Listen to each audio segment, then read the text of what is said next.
Hello everyone and welcome. And in today's video I'm going to walk you through how to transfer money internationally through RBC. Now, transferring money internationally through RBC, that is online banking, involves a couple of options.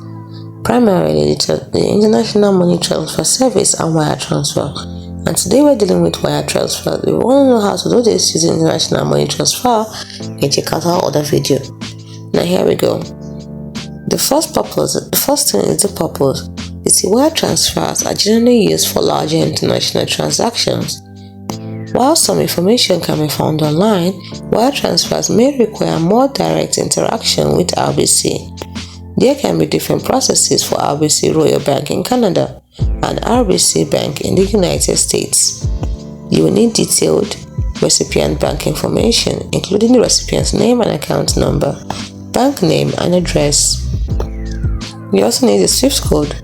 Depending on the location, other information like an IBAN or routing number will be needed.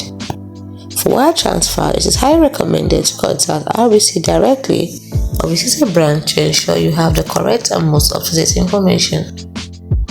For general recommendation, check out the RBC website. Always refer to the official RBC website for the latest information and any updates to their procedures. If you have any doubts or questions, contact RBC customer service for assistance. Be very careful when entering recipient information and ensure you are using a secure connection. Pay close attention to any fees and exchange rates associated with international transfers. I hope you found this information helpful.